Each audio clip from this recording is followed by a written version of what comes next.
Bonjour à tous, quand la France fait le pont et que le soleil brille, qu'il est bon d'aller à la chasse aux comics d'occasion. Et oui, j'ai eu le plaisir et le loisir de passer dans une boutique que j'adore, mais dont je ne révélerai pas l'adresse, ce n'est pas à Paris. On ne donne jamais ses bons coins à champignons, vous le savez.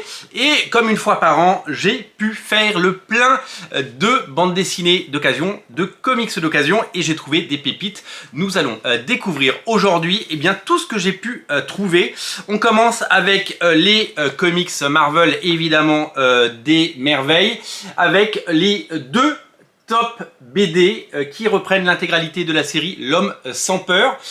C'est chez Semic, et alors là c'est le cartable au souvenir. C'est tout simplement une énorme émotion, une madeleine absolue. C'est quelque chose de tout simplement génial.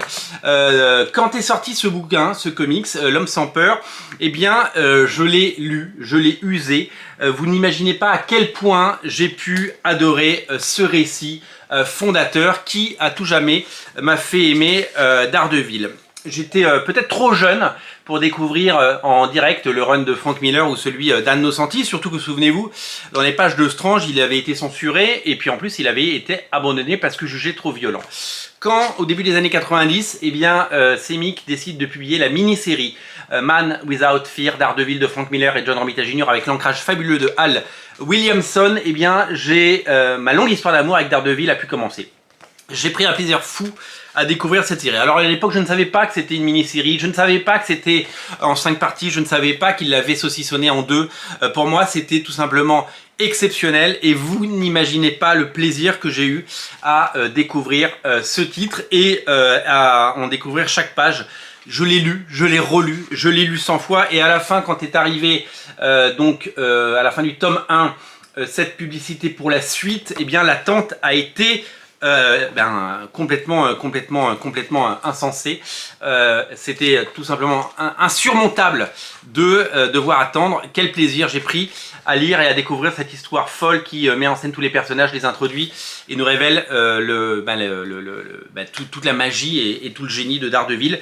Ce sont les origines définitives de Daredevil. Et alors évidemment que depuis je les ai en omnibus, depuis je les ai dans plein de collections ces épisodes, mais quel plaisir. Alors c'est sorti à l'époque en Top BD, moi j'adorais ce format Top BD, j'étais super fan du format Top BD. Avant il était plus grand le format Top BD, puis après ils l'ont réduit au format comics, hein. C'était un peu des récits complets Marvel mais différents, et donc j'ai tout ça, je me souviens que même j'ai dessiné ces pages, je voulais savoir dessiner comme John Romita Jr. C'était exceptionnel, les couvertures brillaient, c'était un énorme moment.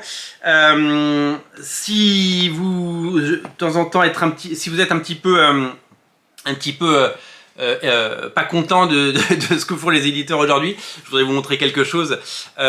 Pour le numéro 1, ils ont marqué Daredevil sur le dos, Daredevil L'Homme sans peur tome 1. Et sur le 2, il y a marqué Top BD numéro 36. Voilà. Ça n'a aucun sens, mais c'est l'époque et c'était génial. Voilà, tout simplement.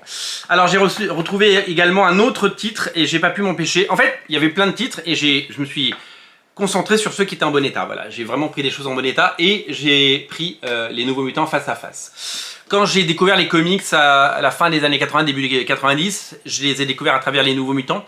Bien entendu, les épisodes d'Arthur Adams, puis les épisodes qui ont suivi, et il y a eu notamment les épisodes de Bill Sienkiewicz qui ont été édités dans 3 albums de la collection Comics USA Super Héros.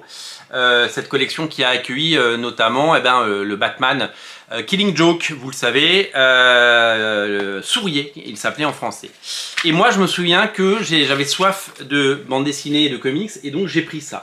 Et à l'époque, je l'ai pris un peu en bouchant le nez, en disant bon, c'est pas du Arthur Adams, ça me plaît pas trop, mais je le prends quand même parce que en plus c'était des belles BD et ça coûtait cher. Je crois que ça coûtait 70 balles à l'époque. Ça coûtait 70 balles, 70 francs, hein, pas euros, hein. Et c'était tout simplement génial. C'est devenu culte. Malheureusement, j'ai revendu plein de choses à la fin des années 90 parce que parce qu'on pense changer de passion et se dire tiens j'ai besoin d'avoir un peu de sous pour aller boire des bières avec les copains. Et en fait, je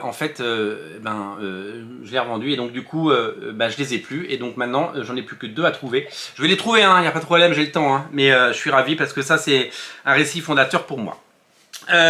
Toujours chez Semic, on a 2 souples à vous montrer. Le premier, c'est le magnifique édition chez Semic Books d'Arcanum, la série Topco de Brandon Peterson et Richard Isanov. Alors je dois avoir quelques numéros en version originale. Arcanum, c'est la série du dessinateur Brandon Peterson qui, vous le savez, a fait du X-Men notamment. Brandon Peterson est un dessinateur qu'on voit plus beaucoup, mais il doit travailler dans le cinéma ou dans l'animation, je ne sais pas. Mais un dessinateur génial, qui avait lancé comme beaucoup sa série chez Topco. Il y a eu Witchblade, vous le savez, il y a eu Darkness de Marc Silvestri, il y a eu Ascension de David Finch. En fait, tous les auteurs ont lancé leur série. Et Brandon Peterson a lancé sa série Arcanum. Et j'ai trouvé ce Semic Book en état quasi neuf. Et je l'ai payé 7,90 €. Vous voyez, alors il y a peut-être moyen de le payer moins cher encore, mais il est en parfait état, quoi. Il est neuf, quoi. Je pense qu'il n'a jamais été ouvert. Et je suis trop content parce que ça va rejoindre ma collection de Semic Book. Et ça fait super plaisir. Moi, je suis un grand nostalgique également de cette période Topco où il y avait de la créativité, des talents et avec toutes ces séries dont on a parlé jusqu'à Phasm, etc. etc. C'était fabuleux.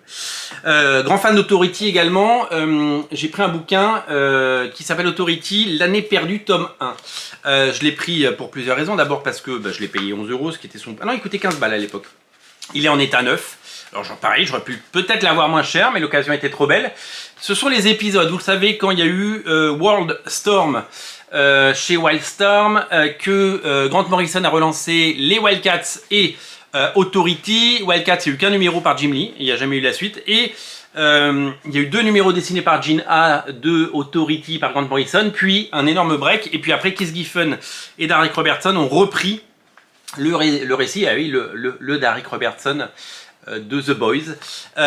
Donc du coup ils ont complété. Donc ça a été un relaunch un peu raté, mais moi j'avais pris que les 2 premiers numéros à l'époque et je n'avais jamais lu la suite. Alors du coup je n'aurais que la moitié, vous l'imaginez bien, mais je suis super content parce que je vais enfin pouvoir lire ce bouquin, d'autant que dans ma collection de planches originales j'ai acheté au Lille Comics Festival pour la venue de Gene A il y a 15 ans maintenant, pour pas très cher, parce que c'était pas très cher, j'avais de tout petits moyens à l'époque, et j'ai acheté cette double page originale et donc je l'ai au crayon dans ma collection.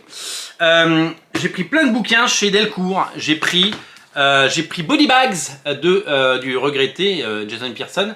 Je l'ai eu ça, Body Bags, et puis j'ai dû le revendre, et là je l'ai trouvé en quasi parfait état, et trop content évidemment de l'avoir trouvé, et je suis super content parce que c'est un récit complètement culte de Jason Pearson. Il y était revenu sur cette série, l'histoire d'un père et d'une fille, c'est badass, c'est sexy, c'est absolument génialissime. C'est un récit parfait et je suis trop content de l'avoir parce que je l'avais pas dans ma collecte et ça fait plaisir. Ça c'est un bouquin qu'on trouve un peu partout, mais je l'ai eu à petit prix donc je l'ai pris. C'est le Sauveur de Todd McFarlane. Vous savez, il avait lancé une série, il avait fait revenir Clayton Crane qui avait bossé avec lui. Ils ont fait une série complète qui est sortie. Je l'avais à une époque et je me suis dit, comme je l'ai payé je crois 10 balles, je me suis dit c'est l'occasion de le prendre parce que c'est toujours dispo ça en neuf, mais je l'ai pris. Alors un bouquin qui n'est plus disponible en neuf, c'est Glory. Vous connaissez mon amour pour Rob Liefeld. Dans les années 2010, il a relancé Prophète et Glory. C'est Urban qui a édité Prophète, alors c'était plus du tout la même chose qu'avant, et c'est Joe Keating et Ross Campbell qui ont lancé Glory. Ross Campbell, c'est l'ancien nom de Sophie Campbell, vous le savez, qui fait les Tortues Ninja maintenant. Et donc avant de faire les Tortues Ninja, elle a fait Glory dans une version complètement badass. Vous savez, Glory c'est un peu la Wonder Woman de l'univers de Rob Liefeld.